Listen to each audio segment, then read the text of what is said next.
হে everyone, আমি পুষ্পা। আমার নতুন একটি ভিডিওতে তোমাদের সকলকে স্বাগত জানাই। তো এই যে সকাল সকাল উঠেই দেখছো আমার জাগিনীর সাথে এখন কথা চলছে ভিডিও কলে। তো ও অনেক আগেই আমাকে ফোন করেছিল, অনেক আগে না, ও বিছানায় পড়ে পড়েই আমাকে কল করেছিল। আমি তখন ঘুমাচ্ছিলাম বলে ফোনটা রিসিভ করিনি। তো ওই নিয়েই কথা চলছে যে দুজনেই ঘুমের ঘোরে ফোন করেছি। তো মারা তো দেশে অবাকই যে এদেরকে আর মানুষ করতে পারলাম না। যাই হোক, এবার কাজ ফাজ সারতে হবে। আমাদের এদিকে স্টুডেন্টরাও চলে এসছে, কিছু প্রোডাক্ট নেওয়ার ছিল সেগুলো দিচ্ছে। আর এদিকে আমাদের অরিজিৎ সিং জল দিয়ে গেল।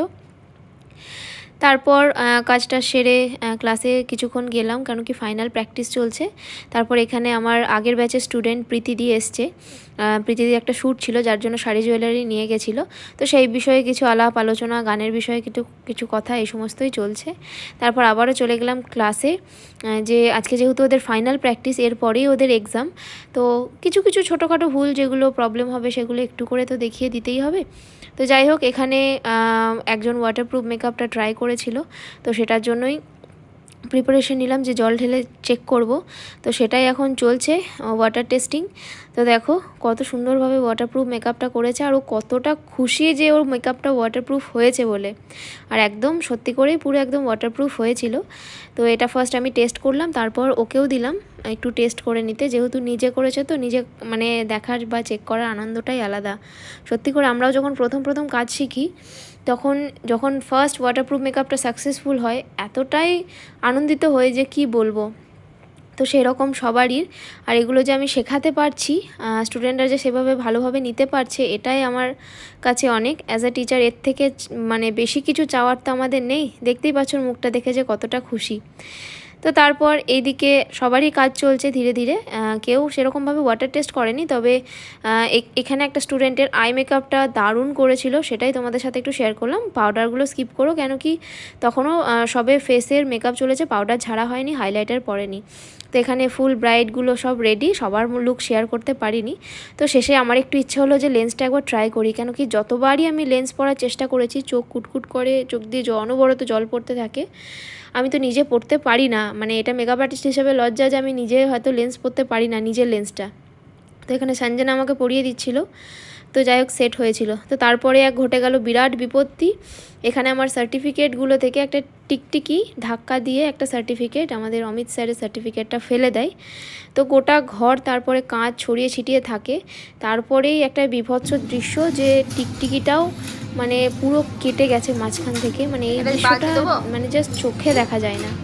যাই হোক, তো এখানে মানে দেখেই নাও, কি বলবো, এত কষ্ট লাগছিল, এত খারাপ লাগছিল, কিন্তু কি করব, আমাদের দোষে তো হয়নি। ও নিজেই মানে ফটো ফ্রেমটার সাথে ধপাস করে পড়েছে। তো এখানে স্নেহাশিস কাঁচগুলো একটু সরিয়ে নিচ্ছিল, কেন কি আমি এসব দেখতে পারি না।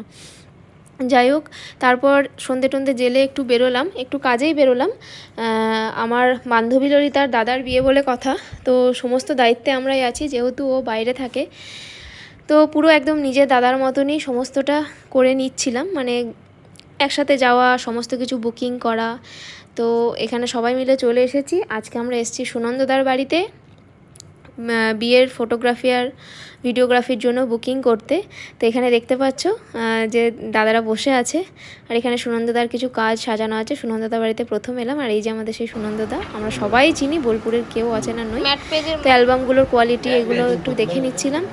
তারপর তো কথা হয়েছিল কোনটা হবে না হবে, তবুও একটু ডেমো তো সবাই দেখতে চাই।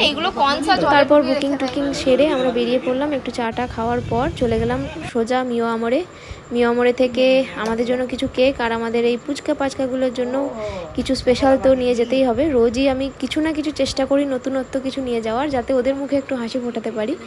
দেখো কতটা মানে যে ওদের হাসি মুখগুলো দেখলে ভালো লাগে, সেটা বলে বোঝাতে পারবো না। তো এত খুশি হয় না, পিসি এসছে বলে। তো এখানে আমাদের দিয়া বুড়ি, এটা আমার ভাইজি। তো তারপর দিলাম হচ্ছে আমার বাবাকে, একটু মজা করে করেই দিচ্ছিলাম। তো তারপর দেখো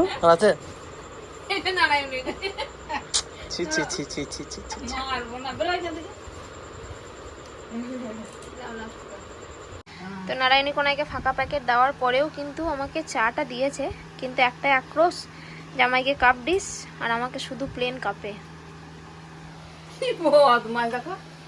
ও আমার ডিস কই, দরজাটা লাগাও না, থাক থাক। তো চাটা খেয়ে আমরা বেরিয়ে পড়লাম, যেহেতু আজকে সারাদিনই সেরকম কখনো কখনো বৃষ্টি চলে আসছে, তো বেশি দেরি করলাম না। আর এখনও দেখতে পাচ্ছ যে বৃষ্টি পড়ছে। তো চলো আজকের ব্লগটা এই পর্যন্তই। কেমন লাগলো ব্লগটা অবশ্যই জানিও, আর আগের ব্লগগুলোও কেমন লাগছে অবশ্যই জানিও। টাটা, আবার দেখা হবে নেক্সট ডে। Good night.